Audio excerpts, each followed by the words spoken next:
بسم الله الرحمن الرحيم. الحمد لله رب العالمين والعاقبة للمتقين، وصلى الله تعالى وسلم وبارك على سيدنا محمد وعلى آله وأصحابه الكرام البررة السباقين الإيمان والهجرة، وعلى من سلك مسلكهم إلى يوم الدين. أما بعد، فأعوذ بالله السميع العليم من الشيطان الرجيم. بسم الله الرحمن الرحيم. إن للمتقين عند ربهم جنات النعيم. رب اشرح لي صدري ويسر لي أمري واحلل عقدة من لساني يفقهوا قولي.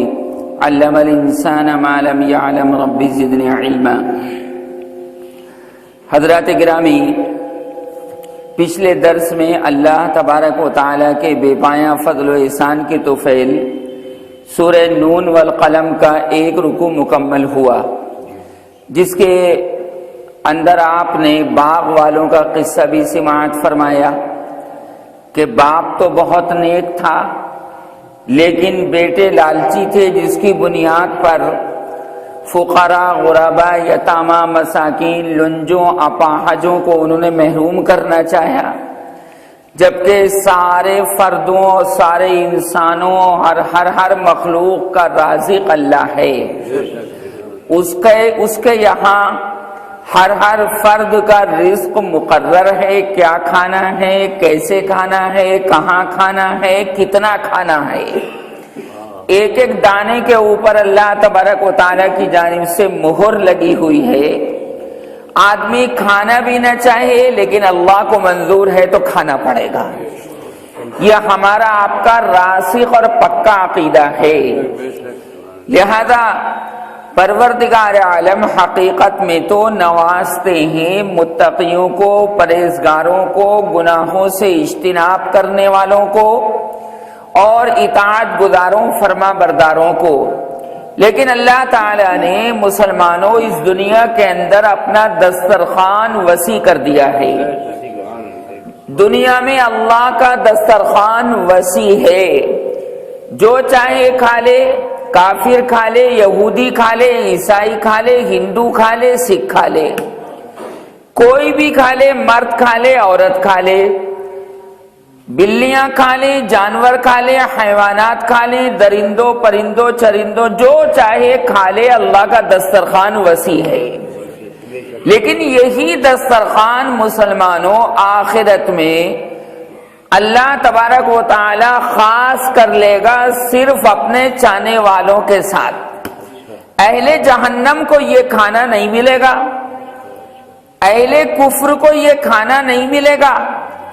اللہ تبارک و تعالی ایمان والوں کو، اسلام والوں کو، اطاعت گزاروں کو، عابدوں کو، زاہدوں کو، معتکفوں کو، روزے داروں کو، صائموں کو، نماز پڑھنے والوں کو، اطاعت گزاروں کو جنت میں داخلہ عنایت فرما کر بہت کچھ عطا کرے گا. حالانکہ جنت کے اندر بھوک نہیں ہوگی، محض لذت کے طور پر اہل جنت کو یہ تمام چیزیں عنایت کی جائیں گی. لہذا حضور مکرم صلی اللہ علیہ وسلم کے زمانے میں جب سرکار مدینہ صلی اللہ علیہ وسلم تبلیغ فرماتے تھے اور اللہ کی وحدانیت اور یکتائی کی جانب بلاتے تھے اور آخرت میں مرنے کے بعد دوبارہ زندہ ہونے کا عقیدہ بتلاتے تھے اور حساب کتاب کے بارے میں فرماتے تھے، تو وہ کہتے تھے کہ میاں جاؤ، ہم نہیں مانتے. اللہ تبارک و تعالی اکیلا نہیں ہے بلکہ یہ بت بھی اللہ کے ساتھ شریک ہیں. توبہ توبہ، نعوذ باللہ، خاکم بدہن. ہمارا آپ کا راسخ عقیدہ کہ جو کچھ ہے اللہ کی ایک ذات ہے، ہر چیز میں بے مثل، یکتا، بے کیف اور بے کم ہے. اللہ تبارک و تعالی ہی مالک حقیقی ہے، ذرے ذرے کا خالق اور مالک اور کریٹر پروردگار عالم ہے. ہمارے لیے ایک مضبوط در ہے، 35,000 دروں پر اللہ ہمیں نہیں جھکاتا. بلکہ ایک در کے اوپر جھکاتا ہے، یہی اسلام کی سب سے بڑی خصوصیت ہے۔ لہذا حضور اکرم صلی اللہ علیہ وسلم جب فرماتے تھے کہ آؤ اس عقیدے کو مانو، تو وہ کہتے تھے کہ اول تو ہم مرنے کے بعد دوبارہ زندہ ہونے کو مانتے نہیں، ہم تو آواگمن کی کیفیت کو مانتے ہیں۔ کیا؟ جو آج بھی کفار اور مشرکین کا عقیدہ ہے، آواگمن کا مطلب ایک جنم، دوسرا جنم، تیسرا جنم، چوتھا جنم، پانچواں جنم۔ ان کے یہاں تو جنم جنم جنم، پچھلے جنم میں ہم ایسے تھے، اس سے پچھلے جنم میں ایسے تھے، اس سے پچھلے جنم کے اندر ایسے تھے، اور آئندہ جو جنم لیں گے تو ایسے ہوں گے۔ ان کا عقیدہ یہ کفار اور مشرکین کا آج بھی کہ اگر نیک کام کر کے گیا ہے تو ظاہر ہے کہ پھر آ جائے گا گائے کی شکل میں، بیل کی شکل میں، کبوتر کی شکل میں، طوطا مینا کی شکل میں۔ ہم یہ کہتے ہیں کہ جو گیا سو گیا، جو گیا سو گیا، پھر واپس آنے والا نہیں ہے۔ اگر اچھا تھا تو علیین کے اندر چلا گیا، عرش اعظم کے اوپر علیین ایک جگہ ہے جہاں نیک لوگوں کی روحیں رہتی ہیں، اور اگر برا تھا، بد کردار، بد گفتار تھا، تو سجین کے اندر گیا جو 7ویں زمین کے نیچے ہے، کیونکہ اطاعت گزار اونچے خدا کا اطاعت گزار اونچی جگہ تو پائے گا، اور جو اللہ کے غیر کا پجاری ہے، اللہ تبارک و تعالیٰ کے غیر کی پوجا کرتا ہے، وہ نیچا ہے، تو لہذا اس کی روح کا مقام بھی پروردگار عالم نے سب سے نیچے کر دیا۔ اس کا نام کیا ہے؟ سجین۔ نیک لوگوں کی روحیں کہاں پر ہیں؟ علیین میں، زور سے بولیے، علیین میں۔ اور بد لوگوں کی روحیں کہاں ہیں؟ سجین میں، جو 7ویں زمین کے نیچے ہے۔ اور دوزخ کو بھی اللہ تبارک و تعالی نے سجین یعنی 7ویں زمین کے نیچے رکھا ہے۔ دوزخ کہاں ہے اس وقت؟ 7ویں زمین کے نیچے ہے۔ کہاں پر ہے؟ اور جنت کہاں ہے؟ عرش اعظم کے اوپر۔ جنت اونچی چیز اور جہنم نیچی چیز۔ لہذا یہ جو سمندر کا پانی ہے، توجہ، یہ جو سمندر کے پانی میں جوار بھاٹا آتا نا، کیا آتا ہے؟ کبھی سمندر کا پانی بہت اونچا ہو جاتا ہے، کبھی سمندر کا پانی اتر جاتا ہے۔ یہ جو اتار چڑھاؤ کی کیفیت ہے وہ دوزخ کی گرمی کی وجہ سے ہے۔ کائے کی گرمی کی وجہ سے؟ ہاں، جیسے انگیٹھی پر، چولہے پر، گیس کے چولہے پر آپ پتیلی رکھ دیں پانی کی تو پانی کھولنے لگتا ہے، بالکل اسی طرح وہ دوزخ کی گرمی ہے جس سے پانی چڑھ جاتا ہے، جس سے پانی چڑھ جاتا ہے، اور جب گرمی ہلکی ہو جاتی ہے تو پانی اتر جاتا ہے۔ بالکل اسی طرح مسئلہ ہے۔ اللہ تبارک و تعالیٰ قیامت میں مسلمانوں ایسا کر کے دکھائے گا، ان سمندروں کے پانی میں آگ لگا دے گا۔ ہمارے آپ کے لیے آگ اور پانی کا جمع کرنا مشکل ہے، لیکن اس نے کہہ دیا وَإِذَا الْبِحَارُ سُجِّرَتْ وَإِذَا الْبِحَارُ سُجِّرَتْ۔ اگر میں نے ان سمندر کے پانیوں میں آگ نہ لگا دی تو پھر میری خدائی کیا ہوئی؟ لہذا اللہ نے اس کو نیچے رکھا، اور سرکار دو عالم حضور پرنور صلی اللہ علیہ وسلم نے فرمایا، تم جانتے ہو کہ دنیا کے اندر گرمی کیوں پڑتی ہے؟ فرمایا ان من شدت الحر من فیح جہنم، جہنم کی گرمی کی وجہ سے موسم گرم ہو جاتا ہے۔ موسم گرم، ہاں، یہ جہنم کی گرمی کا اثر بتایا حضور اکرم صلی اللہ علیہ وسلم نے۔ جب جہنم کی گرمی ہلکی آتی ہے دنیا کی طرف تو جاڑا پڑنے لگتا ہے۔ کیا پڑنے لگتا ہے؟ جاڑا۔ اس لیے گرمی زیادہ ہے اور سردی، دیکھو نا، سال میں 12 مہینے ہوتے ہیں، کتنے؟ 8 مہینے کی گرمی ہے، کتنے کی؟ ارے بھائی برسات میں بھی تو گرمی پڑتی ہے نا، ساون بھادو کے اندر بھی تو گرمی پڑتی ہے، اور بھادو کی گرمی تو بڑی مشہور ہے، لہذا 8 مہینے کی گرمی اور 4 مہینے کی سردی اللہ تبارک و تعالی نے رکھ چھوڑی ہے۔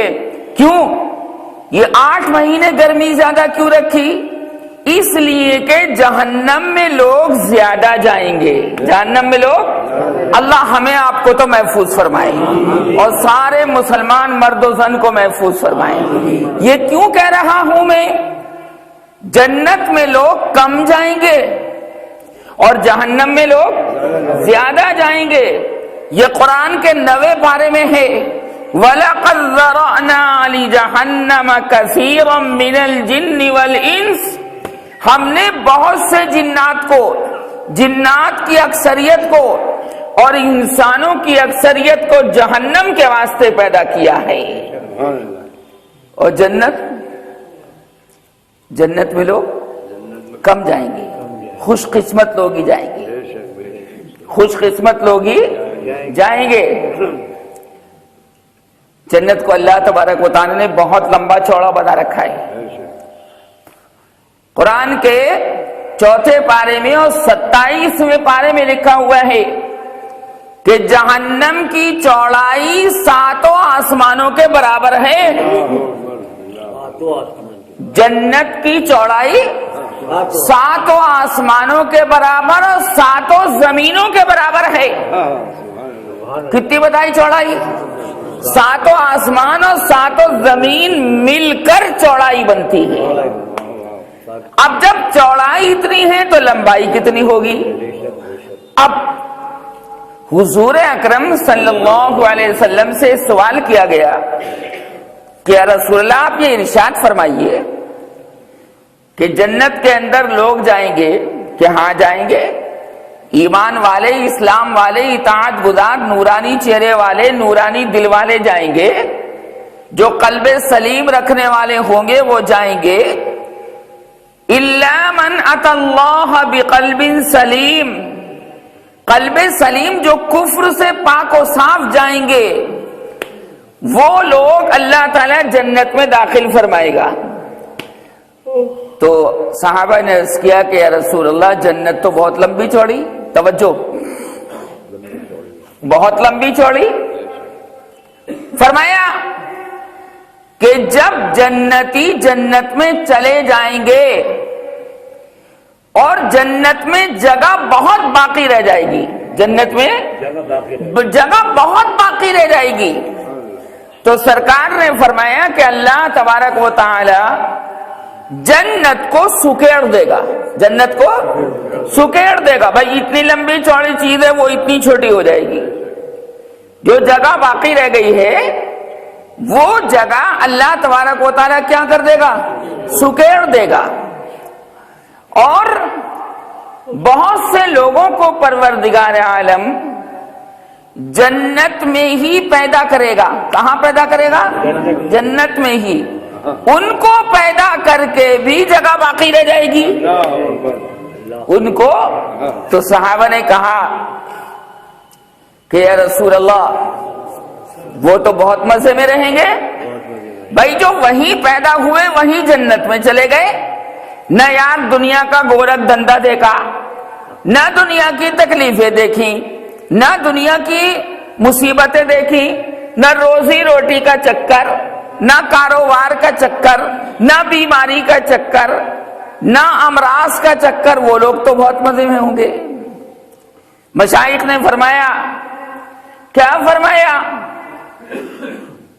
کہ ہم لوگ دنیا کی مصیبتیں اٹھا اٹھا کر، نمازیں پڑھ پڑھ کے، روزے رکھ رکھ کے، نیکیاں کر کر کے، اتنا مجاہدہ کر کے جنت میں جائیں گے، تو ہم سے تو بڑھیا وہ لوگ رہے۔ کون سے؟ وہی جو وہاں پیدا ہوں گے، پیدا ہوتے ہی جنت، پیدا ہوتے ہی جنت۔ مشائخ نے فرمایا کہ نہ، مزے میں ہم رہیں گے، مزے میں دنیا کے لوگ رہیں گے۔ کیوں؟ اس لیے کہ جنہوں نے مصیبت جھیل کر راحت پائی ہے ان کو زیادہ قدر ہوگی راحت کی. محنت کر کے جو مشقت کر کے چیز ملتی ہے انسان اس کی زیادہ قدر کرتا ہے. مال مفت دلے میرے، ان کو کیا پتا مصیبت کیا ہوتی ہے، ان کو کیا پتا کہ فقر و فاقہ کیا ہوتا ہے، ان کو کیا پتا کہ تنگدستی کیا ہوتی ہے، ان کو کیا پتا کہ غربت کیا ہوتی ہے، ان کو کیا پتا کہ دو روٹی کمانے کے چکر میں انسان کتنے پاپڑ بیلتا ہے، دو روٹی کمانے کے چکر میں پیسہ حاصل کرنے کے چکر میں صبح سے شام تک ٹھیلا لگاتا ہے، صبح سے شام تک چیز بیچتا ہے، محلے محلے جا کر ٹھیلا کھینچتا رہتا ہے، اور اس کے بعد چند ٹکے اس کو ملتے ہیں، اس کو جو کمائی ہوتی ہے اور اس کمائی کی جو روٹی وہ کھاتا ہے اس میں جتنا سکون ہے وہ بے محنت کی کمائی میں نہیں ہے. لہذا آیت کریمہ جو آج کی ہے اس میں یہی مضمون ہے. ان للمتقین عند ربهم جنات النعیم، یقیناً پرہیزگار لوگوں کے لیے، اللہ والوں کے لیے، اللہ کے عاشقوں کے لیے، رسول اکرم صلی اللہ علیہ وسلم کے عاشقوں کے لیے، عند ربهم ان کے رب کے نزدیک یعنی جنت میں، جنات النعیم نعمتوں سے بھرے ہوئے باغ ہوں گے. باغ اور کیسے بھرے ہوئے ہوں گے؟ وہ نعمتوں سے، ہر طرح کی نعمت، صرف پھل نہیں، ہر طرح کی نعمتوں سے بھرے ہوئے لبالب لدے ہوئے باغ. گنجے باغ نہیں، گنجے نہیں، ہاں بالکل جو تمام نعمتوں سے لدے ہوئے باغ ہوں گے. گدے بھی، مسہریاں بھی، گاؤں تکیے بھی، ریشم کا لباس بھی، یار سونے کے کنگن بھی، سونے کے کنگن بھی دنیا کے اندر عورتیں پہنتی، چاندی کے کنگن پہن لیے، سونے کے کنگن پہن لیے. اللہ فرماتا ہے کہ ان جنتی مردوں کے لیے سونے کے کنگن دوں گا. سونے کے کنگن کیا پہنو گے؟ کیا پہنو گے انشاءاللہ؟ سونے کے کنگن. اور کہاں تک؟ یہاں تک ہوں گے لبالب بھرے ہوئے. ارے سننے پہلوان صاحب، یہاں تک اتنے سونے کے کنگن، اور ملاوٹی سونا نہیں، پیور خالص سونا جس میں کوئی کھوٹ نہیں، اس میں بھرے ہوئے ہوں گے. آپ کہیں گے کہ یار ہمیں تو بڑے برے لگیں گے وہ کنگن مردوں کے واسطے، کرنا ماحول ہی ایسا ہوگا، ماحول ہی ایسا ہوگا. جس جنتی کو یہ جا رہے ہیں یار یہ کنگن پہنے ہوئے جا رہے ہیں، وہ جا رہے ہیں وہ کنگن پہنے ہوئے، اچھا جی تیسرا جنتی جا رہا ہے وہ کنگن پہنے ہوئے، اور بادشاہت کا تاج. کیسا؟ بادشاہت کا تاج جو دنیا میں نصیب نہیں ہوتا ہر ایک انسان کو. موتیوں سے چمکتا دمکتا تاج انشاءاللہ اللہ تبارک و تعالیٰ اپنے فضل و احسان سے ہمارے آپ کے سروں پر سجائے گا. زور سے بولو انشاءاللہ. یہ کنگن، یہ قرآن کہتا ہے یحلون فیہا من اساور من ذہب ولؤلؤا، سونے کے لدے ہوئے کنگن. آج کل تو لوگ مقابلے بازی کرتے ہیں، بھائی کتنا سونا دیا لڑکی والوں نے اور کتنا سونا دیا لڑکے والوں نے. کرتے ہیں کہ نہیں؟ بھائی کئے تولے کا ہے یہ، کئے ماشے کا ہے یہ، وہاں کچھ نہیں، لبالب جتنا سونا چاہو لے لو اور جتنی چاندی چاہو لے لو، بالکل کھلی چھوٹ. جس طرح تم نے اپنے آپ کو مارا، راتوں کو جاگے، اللہ کی اطاعت میں نفس کے اوپر مشقت ڈالی، اپنے اوپر مصیبت ڈالی، ٹھنڈ کا موسم تھا، ٹھنڈ کے موسم میں ٹھنڈے پانی سے وضو کیا، لحاف میں سے نکلنے کو طبیعت نہیں چاہ رہی تھی لیکن اس کے باوجود نکلے، رمضان شریف آ گیا، صبح سے شام تک جناب کھانا پینا مجامعات کو چھوڑ دیا، نہ کچھ کھایا نہ کچھ پیا، اور دن میں روزے کی حالت میں تلاوت کی، غیبت سے بچتے رہے اور چغل خوری سے بچتے رہے اور لگائی بجھائی سے بچتے رہے اور فساد سے بچتے رہے اور لڑائی اور دنگے سے بچتے رہے، اپنے آپ کو گالم گلوچ سے بچایا۔ اللہ نے فرمایا آجا تیرے لیے بہت بڑھیا مشروب تیار کر رکھا ہے، اور فرما دیا پروردگار عالم نے کہ ہر نیکی کا بدلہ فرشتوں سے دلواؤں گا لیکن روزے کا بدلہ خود دوں گا، روزے کا بدلہ خود دوں گا۔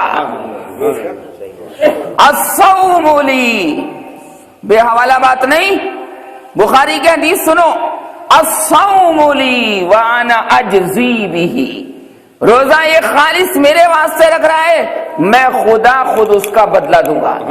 اور محدثین نے اس کو دوسرے انداز سے بھی پڑھا، الصوم لی وانا اجزا بہ، روزہ اس نے میرے واسطے رکھا، ایک دن دو دن، بھر رمضان، کیسے بھر رمضان، اور جو روزہ شریعت کو مطلوب تھا وہ روزہ اس نے رکھا، بالکل پاک صاف تلاوت والا روزہ، گالی گلوچ سے پاک روزہ، جب بولا روزے کی حالت میں نیک بولا، گالم گلوچ سے بچا، لڑائی سے بچا، یہ کہنے سے بچا کہ آج بھائی روزہ بڑا سخت ہو رہا ہے، نہیں، سخت ہے تو اس مالک کے لیے برداشت کر رہی، سخت ہے تو اس اللہ کی حالت میں گزارا، اور گزارنے کے بعد عشاء کی نماز کے بعد 20 رکعت تراویح میں قرآن پڑھا یا 20 رکعت تراویح میں قرآن سنا،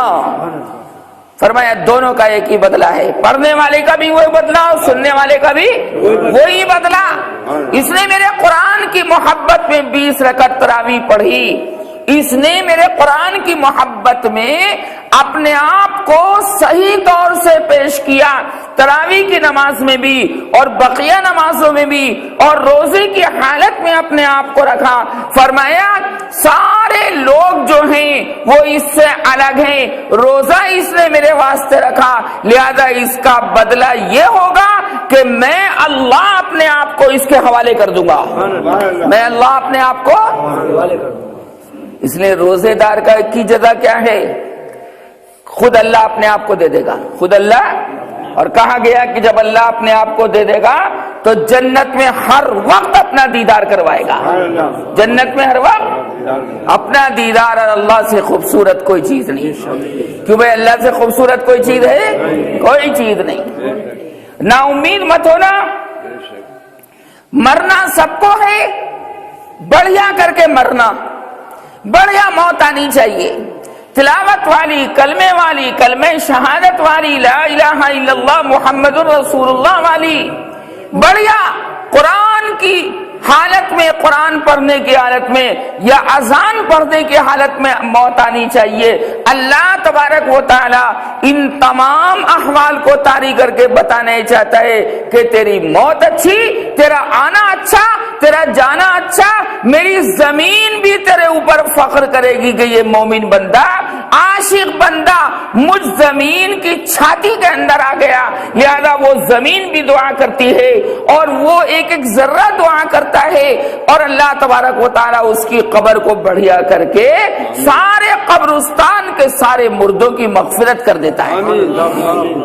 یہ کیفیت ہے، ایک جاتا ہے قبرستان میں، ایک ایسا جاتا ہے کہ سب کی مغفرت، سچی، آپ یقین کرنا یہ کوئی افسانہ نہیں، ایک جاتا ہے سب کی مغفرت ہو جاتی ہے۔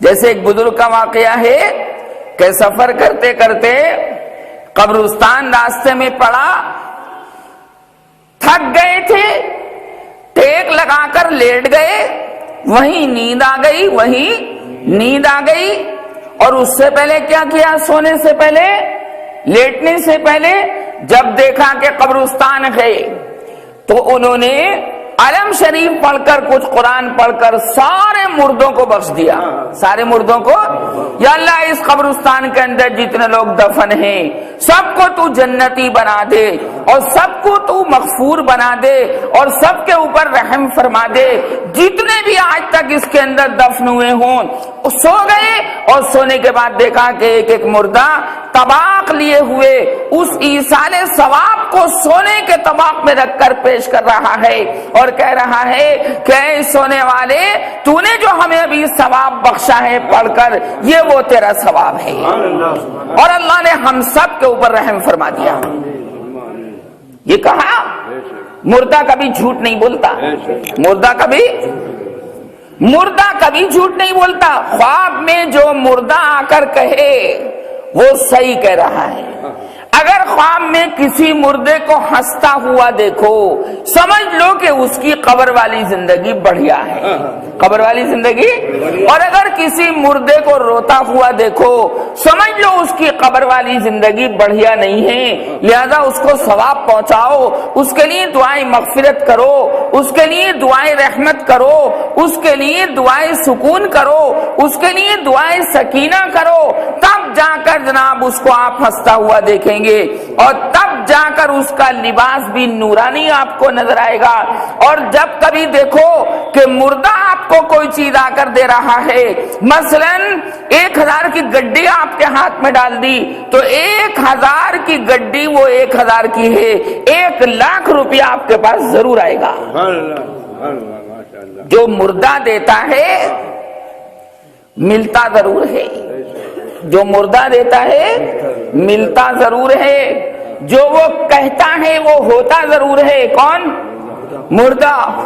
اور اگر کبھی خواب کے اندر یہ دیکھو کہ کوئی مردہ آ کر کہہ رہا ہے آپ سے کہ چلو، کیا کہہ رہا ہے؟ چلو، تو اب آپ کی موت آنے والی ہے، وہ لینے آ گیا، وہ لینے آ گیا۔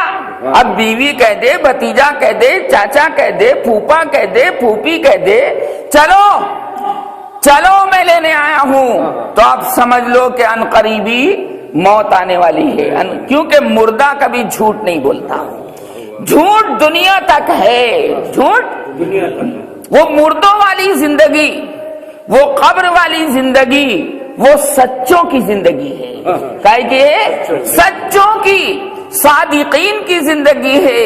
صادقین سچ بولنے والوں کو کہتے ہیں، وہاں کا رہنے والا کبھی جھوٹ نہیں بولے گا، یہاں جھوٹ ہے وہاں جھوٹ نہیں، کیونکہ برزخی زندگی، قبر والی زندگی آخرت سے متعلق ہے، اور وہاں کوئی جھوٹ نہیں، وہاں کوئی فساد نہیں، وہاں کوئی گندگی نہیں، وہاں کسی قسم کی دھوکے بازی نہیں، وہاں کسی قسم کی مخادعات نہیں، لہذا جو وہاں کے رہنے والے کہتے ہیں وہ بالکل سچ کہتے ہیں، اور گھبرانا نہیں۔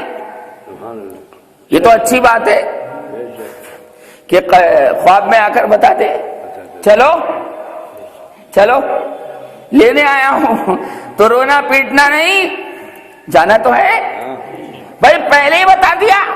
ہوشیار، موت کی تو خبر کوئی دیتا نہیں، اچانک آتی ہے۔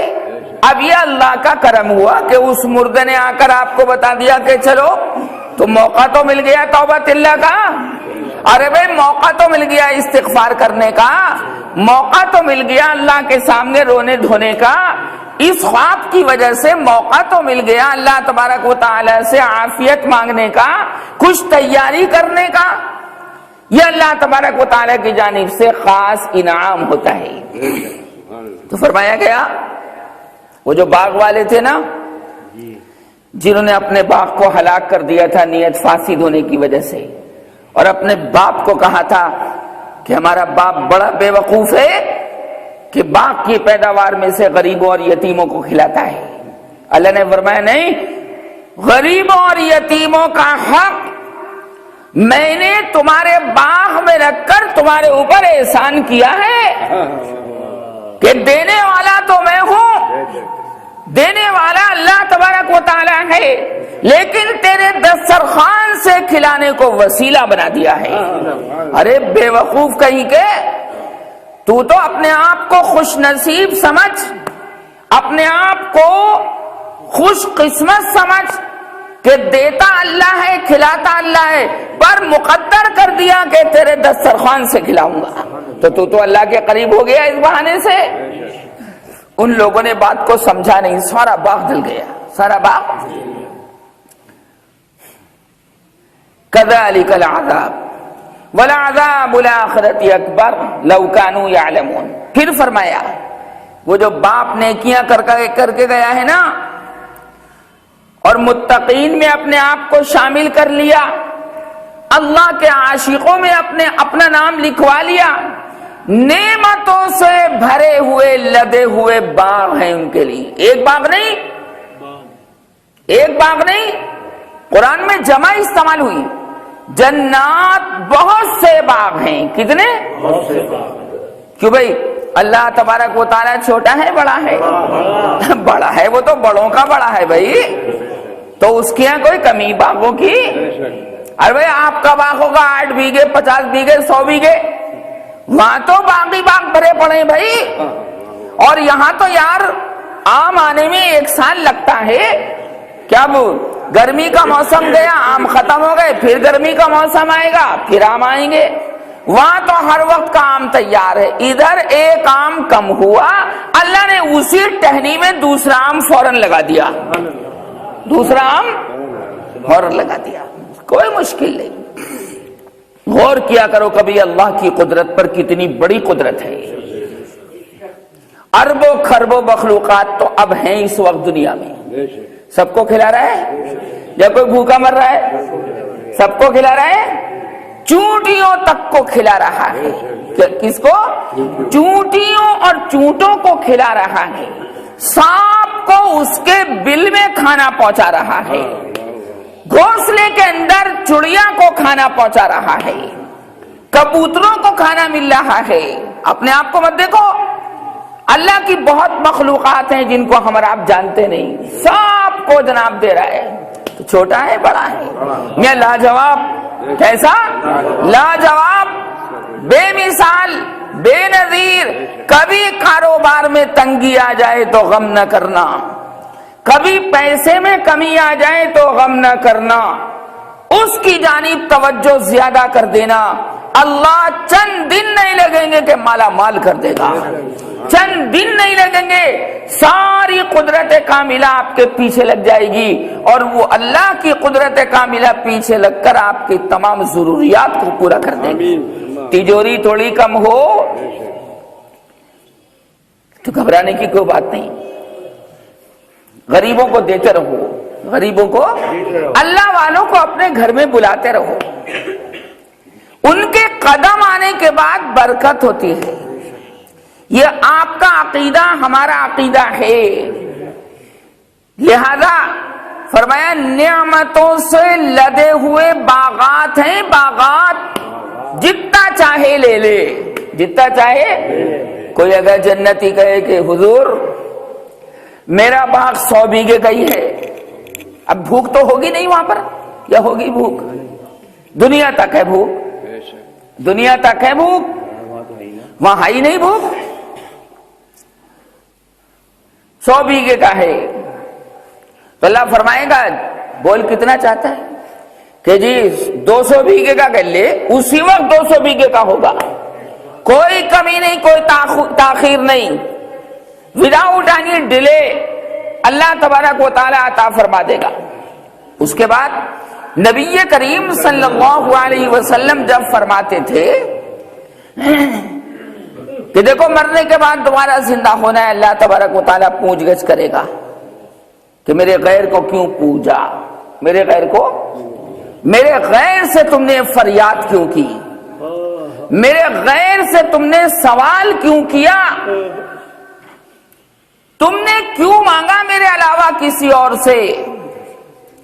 تو وہ کہتے تھے کہ میں جاؤ، قرآن میں اس کو نقل کیا گیا، کہنے لگے کہ اول تو ہمارا عقیدہ ہے نہیں کہ مرنے کے بعد دوبارہ زندہ ہوں گے، اور اگر مرنے کے بعد دوبارہ زندہ ہو بھی گئے تو جنت ہمارے لیے اور اے مسلمانوں دوزخ تمہاری ہوگی۔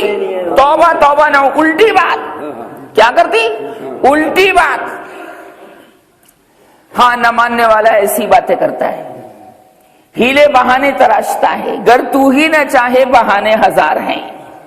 جب انسان چاہتا ہے، انسان کے اندر طلب پیدا ہو جاتی ہے اور یہاں ایک بلب جلنے لگتا ہے، یہاں پر نورانی بلب، پھر تو اس کی طلب بہت آگے بڑھ جاتی ہے۔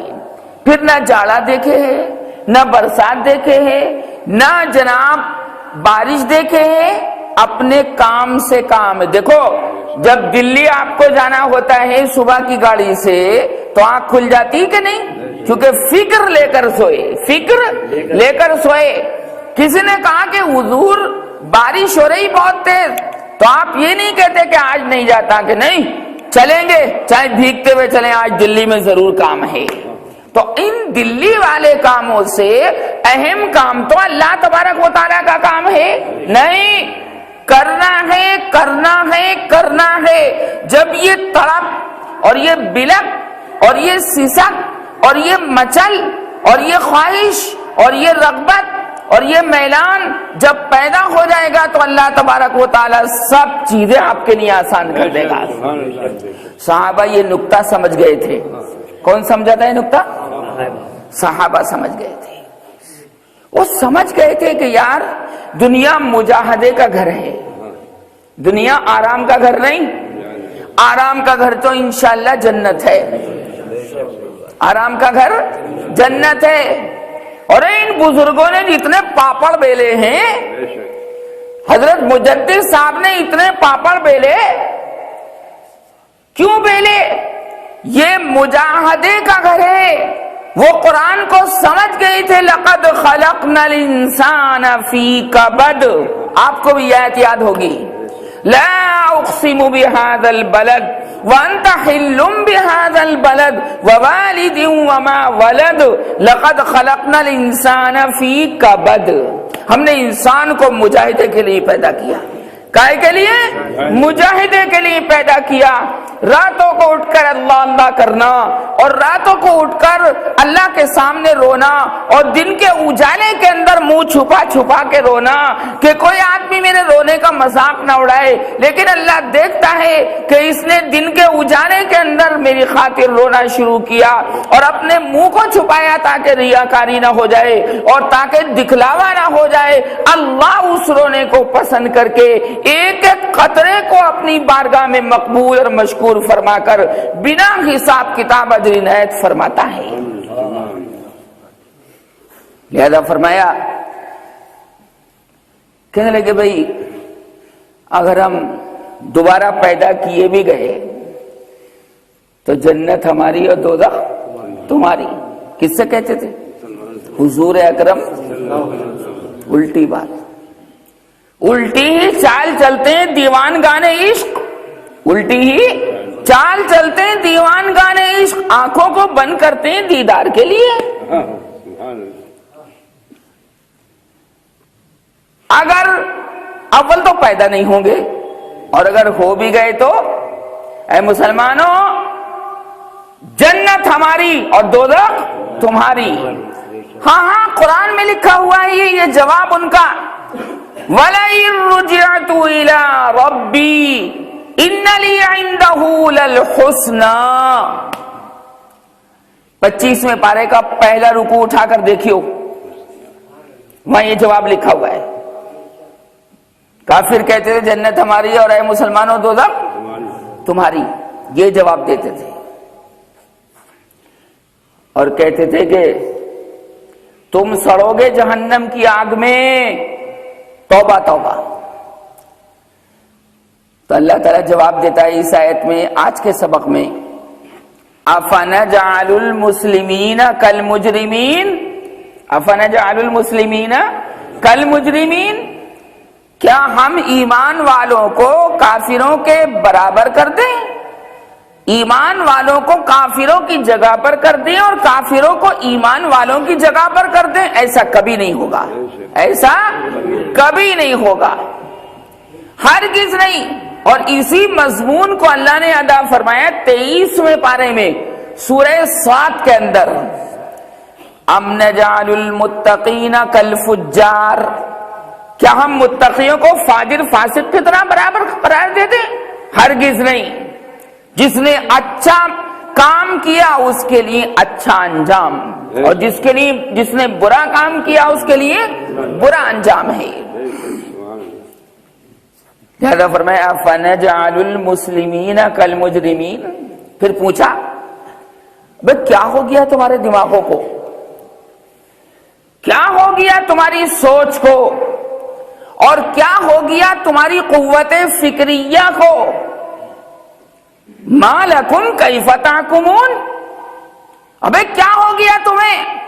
عقل ماری گئی؟ الو نے انڈے دے دیے دماغ میں؟ الو بیٹھ گیا دماغ میں؟ جو یار سفید ہے اس کو کالا کہہ رہے ہو، اور جو کالا ہے اس کو سفید کہہ رہے ہو. یار جو جنتی ہے اس کو دوزخی کہہ رہے ہو، اور جو دوزخی ہے اس کو جنتی کہہ رہے ہو. الٹی چال. او ہو الٹے باز بریلی کو، یہ کیا ہے؟ مالکم، قرآن کہتا ہے تمہیں کیا ہو گیا؟ عقل ماری گئی؟ پاگل ہو گئے؟ مجنون ہو گئے؟ کیف تحکمون، کیا فیصلہ کر رہے ہو تم؟ کیا فیصلہ؟ اور یہ کہہ رہا ہو کہ میں دودھ بھی کالا ہوتا ہے، دودھ بھی، ابے دودھ تو سفید ہوتا ہے بھائی. دودھ تو کیوں بھائی؟ بھینس کا دودھ کیسا ہوتا ہے؟ اچھا بکری کا دودھ؟ گائے کا دودھ ہلکا پیلا ہوتا ہے، گائے کا دودھ ہلکا پیلا ہوتا ہے. سفید دودھ کو تم کالا دودھ کہہ رہے ہو، ٹھنڈے کو گرم کہہ رہے ہو، اور گرم کو ٹھنڈا کہہ رہے ہو. فرما بردار کو نافرمان کہہ رہے ہو، اور نافرمان کو فرما بردار کہہ رہے ہو. ہاں بہت سے جاہل ابھی اس دنیا کے اندر ہیں، اور ہر زمانے کے اندر رہے ہیں. پیر صاحب آپ کو کبھی روزہ رکھتے نہیں دیکھا؟ جی ہمارا تو جنت میں روزہ ہے. توبہ توبہ. اور آپ تسبیح ڈالی، اور وہ جو ڈالتے نا کیا نگینے موٹے موٹے، اور ہرا لباس پہنا، ہرا ٹوپا، زلفیں رکھی، اور بڑا سا تہمت پہنا، اور کھٹ کھٹ کڑاویں پہنی. کڑاویں تو آپ سمجھتے ہیں لکڑی کی ہوتی، لکڑی کی. ہمارے بچپن میں بساتی کی دکان پر ملتی تھی. بچے بڑے نہ، ہرگز نہیں.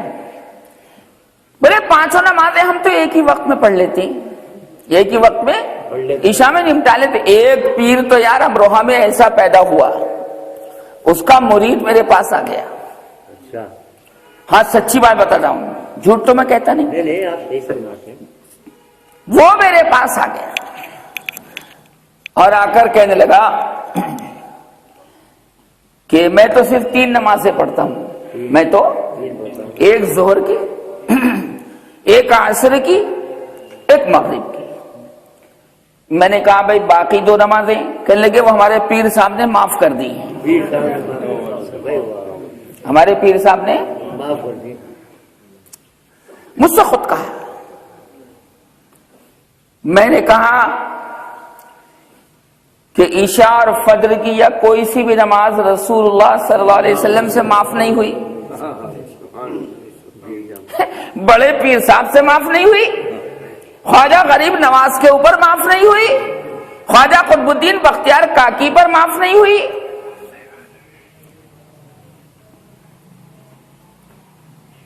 کسی صحابی کے اوپر معاف نہیں ہوئی. کہنے کہ ہمارے پیر صاحب کہتے ہیں کہ عشاء کی نماز مت پڑھا کرو، معاف ہے تمہیں. کیوں؟ پھر کیا کروں؟ عشاء کی نماز کے وقت میرے پاس آ کے میری ٹانگیں دبایا کرو. نعوذ باللہ خاکم. سمجھ رہے ہیں پہلوان صاحب؟ یہ ہے اس امت کا حال. جعلی پیر. کیسے؟ جعلی پیر. ایسوں نے امت کا بیڑا غرق کر دیا، ایسوں نے امت کا بیڑا غرق کر دیا. رسول اللہ صلی اللہ علیہ وسلم کے پاک طریقے سے ہٹ کر جو تعلیم ہوگی وہ گمراہی ہے. وہ کیا ہے؟ جو سرکار سکھا گئے اسی کو کرو گے تو اللہ تک پہنچو گے، اور جو سرکار منع فرما گئے اس سے بچو گے تو اللہ تبارک و تعالی تک پہنچو گے. اللہ نے اپنے تک پہنچنے کا وسیلہ محمد کو بنا دیا. کیسے بنا دیا؟ کوئی بھی آدمی ہم میں سے آپ میں سے اگر یہ دعویٰ کرے کہ میں تو ڈائریکٹ اللہ تک پہنچوں گا، کیسے؟ میں نہ پڑھتا درود شریف. ابے کیوں نہیں پڑھتے؟ کہ مجھے ضرورت نہیں، مجھے تو اللہ چاہیے، مجھے تو اللہ چاہیے. گمراہ ہے وہ انسان. کیا ہے؟ تمہیں محمد کی سیڑھی پر چڑھنا پڑے گا، تمہیں محمد مصطفیٰ کا دامن پکڑنا پڑے گا. اس کے بغیر اللہ نہیں مل سکتا، اللہ نہیں مل سکتا، کیونکہ تمہیں سب کچھ سکھلایا ہے محمد مصطفیٰ نے. تمہارے پاس ڈائریکٹ قرآن نہیں آیا، مصطفیٰ پر اترا اور مصطفیٰ نے ساری دنیا میں پھیلا دیا صلی اللہ علیہ وسلم. اس لیے تو میں نے پچھلی مرتبہ کہا تھا کہ زلف سرکار سے جب چہرہ نکلتا ہوگا، یاد ہے؟ زلف سرکار سے جب چہرہ نکلتا ہوگا پھر بھلا کیسے کوئی چاند کو تکتا ہوگا؟ پھر بھلا کیسے کوئی چاند کو تکتا ہوگا؟ ابے چاند کا کیا مقام ہے مصطفیٰ کے چہرے کے مقابلے میں؟ زور سے بولو صلی اللہ علیہ وسلم. فرمایا ما لکم کیف تحکمون. کہنے لگے کہ ہمارے پاس تو یہ دلیل ہے کہ اللہ تعالی نے ہم سے خفیہ وعدہ کیا ہے. کیا؟ چھپ کر کہا ہے محمد کی مت ماننا. ارے بے وقوف کہیں کہ باولے، بے دال کے بودم، بے وقوف، فلش کہیں کا احمق، مورخ. اللہ تعالیٰ اگر آپ سے خفیہ بات کرتا ہوگا تو تمہارے اوپر قرآن کیوں نہیں اتارا؟ توبہ توبہ کیسی بات. وہ تو بہانے ہیں نا بھائی، بچنے کے لیے بہانے، بچنے کے لیے. میں جاؤ میں آ رہی ہوں، ابھی جاؤ میں کامل بھائی آ رہا ہوں، میں جاؤ. بچنے کے پہ بارش ہو رہی ہے، آنے والا بارش میں بھی آ جاتا ہے اور نہ آنے والا سوکھے میں بھی نہیں آتا. لہذا اللہ نے فرمایا اچھا تمہارے پاس کوئی کتاب ہے آسمانی جس کو تم پڑھتے ہو؟ ام لکم کتاب فیہ تدرسون ان لکم فیہ لما تخیرون. کہ اس آسمانی کتاب کے اندر اللہ نے یہ تمہارے ہاتھ میں تھما دی جیسے تم کہتے ہو، اور اس کتاب کو تھمانے کے بعد اللہ نے اس میں لکھ دیا ہے کہ میاں تم کفر کرتے رہو ہم تمہیں نوازیں گے، تم نفاق کرتے رہو ہم نوازیں گے، تم بدعات اور خرافات کرتے رہو ہم نوازیں گے، تم گالی گلاج کرتے رہو ہم تمہیں نوازیں گے، تم غیبت کرتے رہو ہم تمہیں نوازیں گے، تم بت پرستی کرتے رہو ہم نوازیں گے. کوئی ہے تمہارے پاس کتاب ایسی جس میں لکھا ہوا ہے؟ الٹی بات. یا کوئی ہم نے تمہیں قسم دے دی ہے کہ اے کافرو، اے نافرمانو، اے جہنم کے کام کرنے والے لوگوں، اے غیر اللہ کو پوجنے والے لوگوں، اے چاند سورج کے پجاریوں، اور اے درخت شجر حجر کے پجاریوں، ہم نے تمہیں قسم دے کر یہ بات کہہ دی، گارنٹی دے دی، لکھ کے دے دیا ہے، کوئی ایگریمنٹ ہو گیا ہمارا آپ کا کہ تمہیں جنت ملے گی اور محمد مصطفیٰ کے ماننے والوں کو توبہ توبہ جہنم میں. کوئی ہے تمہارے پاس کوئی دلیل، کوئی سرٹیفکیٹ، کوئی ایگریمنٹ، کوئی معاہدہ؟ کچھ نہیں. ام لکم ایمان علینا بالغۃ الی یوم القیامہ. ہوتا لوگ ضد کرتے ہیں.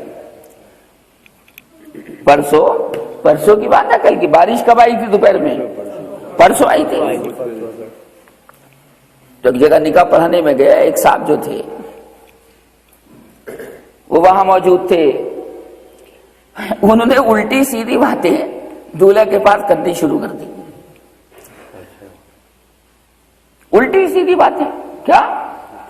الٹی سیدھی مہروں کے بارے میں. کائے کے بارے میں؟ مہروں کے بارے میں. تو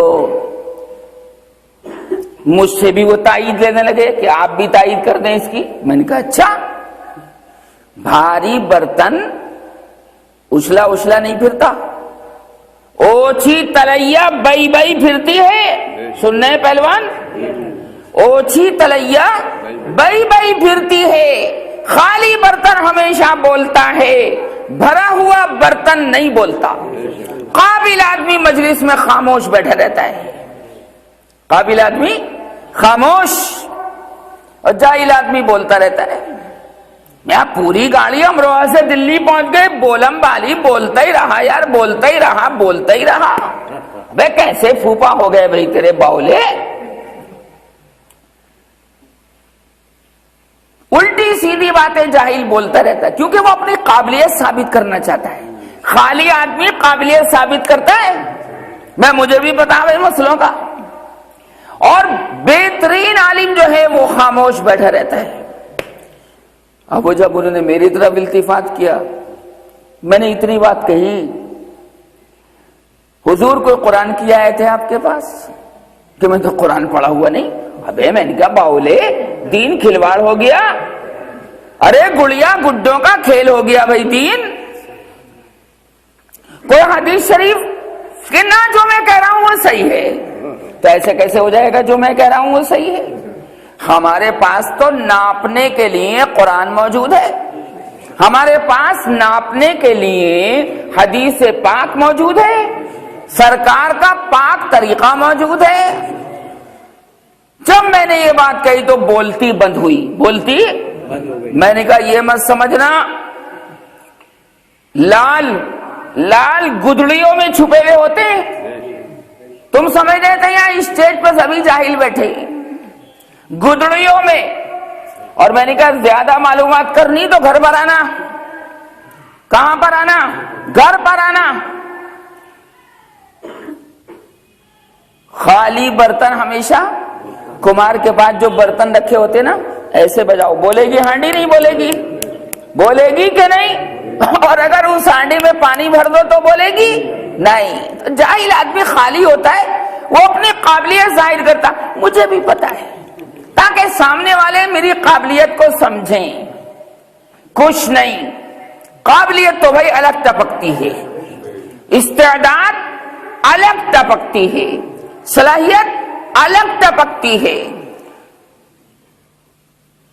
تو کہنے لگے کہ ام لکم ایمان علینا بالغۃ الی یوم القیامہ ان لکم لما تحکمون. سرکار سے فرمایا گیا ڈرنے کی ضرورت نہیں. کائے کی؟ ڈرنے کی ضرورت نہیں. ایمان والا کبھی ڈرا نہیں کرتا. ولا یخافون لومۃ لائم، چھٹے پارے میں. میرے چاہنے والے مومن بندے کبھی ملامت کرنے والے کی ملامت سے ڈرا نہیں کرتے. اس پر ایک واقعہ سنا دوں اور بات کو ختم کروں. علماء کو، دین کے خادموں کو مالدار لوگ حقیر سمجھتے ہیں. کیسے سمجھتے ہیں؟ ہاں وہاں مقابلہ ہے دولت کا اور علم کا. دولت کا اور، یاد رکھو صحیح عالم، کیا صحیح عالم کبھی بڑے سے بڑے مالدار کے سامنے نہیں جھکتا. یاد رکھو صحیح ہونا چاہیے. یہ نہیں کسی لمبا کرتا اور گٹوں سے اوپر پاجامہ اور ہے کچھ نہیں. صحیح عالم، صحیح اللہ کا ولی کبھی دولت کے سامنے جھکتا نہیں، کبھی نہیں. کیوں؟ اس کے پاس اللہ کی ولایت موجود ہے، اللہ کا قرب اس کے پاس موجود ہے. اللہ بڑا ہے، دولت بڑی ہے. اللہ اس کے پاس بہت بڑی دولت ہے.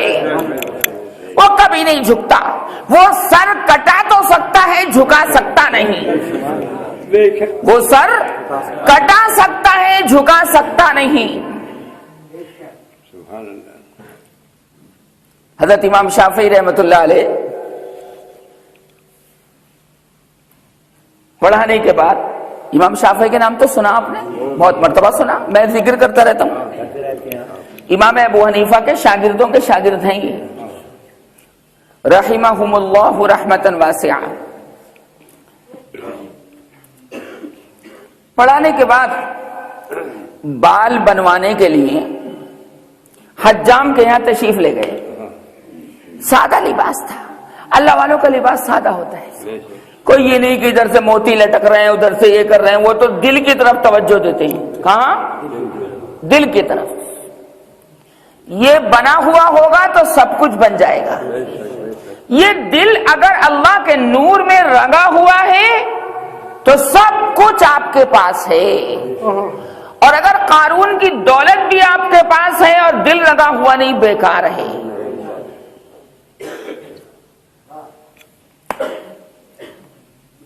سادہ لباس، جیسے صدیق اکبر نے کہا تھا کہ مجھے میلے کفن میں کفنانا، کیسے؟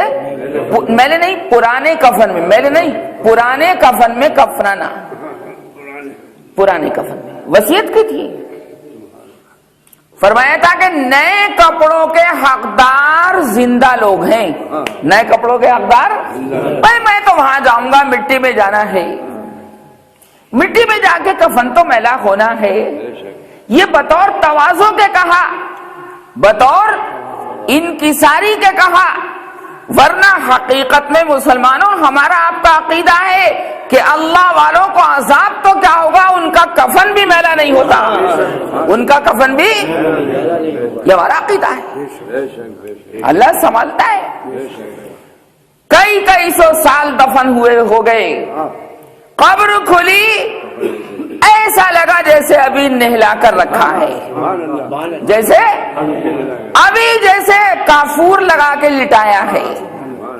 اللہ اپنے چاہنے والوں کا کفن تک میلا نہیں کرتا۔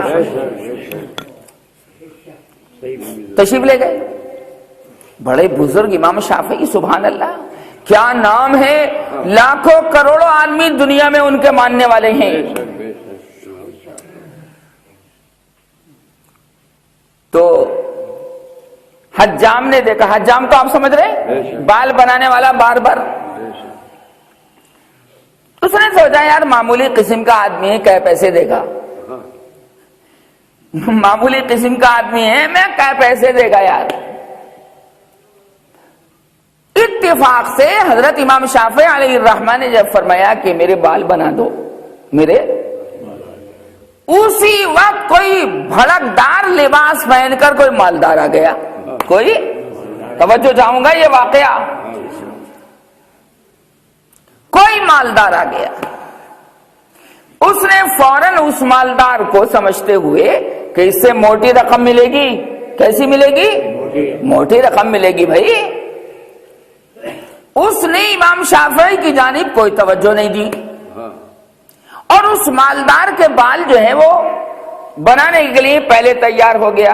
حضرت نے فرمایا مجھے سبق پڑھانا ہے، میں پہلے آیا ہوں، میں پہلے آیا ہوں، لیکن کوئی توجہ نہیں، کوئی توجہ نہیں، اور حضرت کا چہرہ نور سے دمک رہا تھا، خادم ساتھ تھا، خادم، اور ایسے موقع پر خادم کے پاس ہی چیزیں رکھی جاتی، خادم کے پاس ہی چیزیں رکھی جاتی، تو مالدار کے بال بنانے میں لگ گیا۔ حضرت سمجھ گئے کہ یہ مجھے حقیر جاننا ہے اس مالدار کے مقابلے میں، اس، ہاں، حالانکہ حق تو حضرت کا تھا، پہلے آئے تھے۔ قسم بخدا اللہ کا دربار سچی ایسا ہے کہ اگر امام کے پیچھے پہلی صف میں کوئی جاہل گنوار قسم کا آدمی آ کر بیٹھ جائے گا تو بڑے سے بڑا بادشاہ اس کو اٹھا نہیں سکتا۔ یہ اللہ کا دربار ہے۔ کس کا دربار ہے؟ اس کا حق ہے، اس نے آ کے جگہ لی ہے، اس نے آ کے، کوئی بادشاہ، کوئی بڑے سے بڑا عالم اور مفتی یہ نہیں کہہ سکتا کہ ہٹو میں بیٹھوں گا یہاں پر، نہیں، یہ اللہ کا دربار ہے۔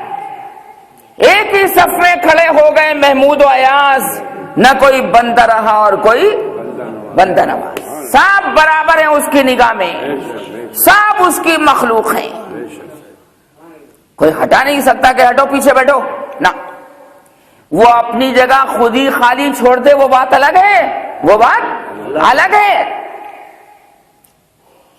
لہذا حضرت سمجھ گئے کہ مجھے حقیر جاننا، میں یہ کیا پیسے دے گا یار، یہاں سے ملے گی موٹی رقم۔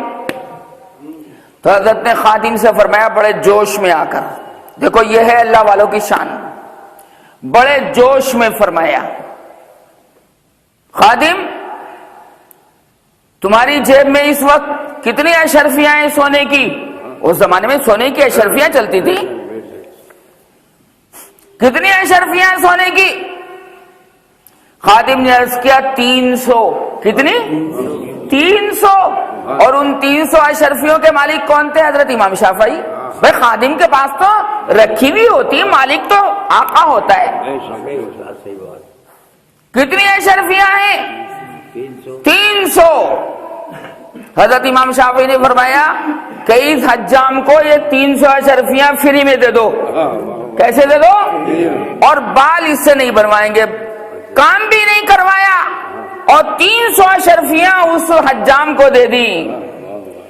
اب وہ یہ سوچنے لگا کہ یار یہ مالدار آدمی بہت سے بہت 10 دینار دے دے گا، 10 اشرفیاں دے دے گا، یہ کون یار چھپا ہوا لال تھا؟ میں نے کہا نا گدڑیوں میں لال چھپے ہوئے ہوتے ہیں، لال سمجھتے ہیں؟ لام الف نہیں، لام عین لام، لام عین لام، موتی، قیمتی موتی کو لال، لال لال نہیں، لال تو سرخ کو کہتے ہیں، گدڑیوں میں چھپے ہوئے ہوتے ہیں۔ جیسے اورنگزیب سے کہا تھا، جمنا کے کنارے پر ایک اللہ والا آیا ہوا تھا، کہاں؟ جمنا کے کنارے پر۔ تو اورنگزیب عالمگیر اور اس کا بھائی جو تھا دارا شیکو، اس نے کہا چلو ملاقات کرنے چل رہے ہیں۔ ملاقات کرنے؟ ہاں، اللہ کا ولی اگر آئے تو ملاقات کرنے کے لیے جانا چاہیے، ملاقات کرنے کے لیے چاہے مسافہ کرنا چاہیے، دعا کی درخواست کرنی چاہیے۔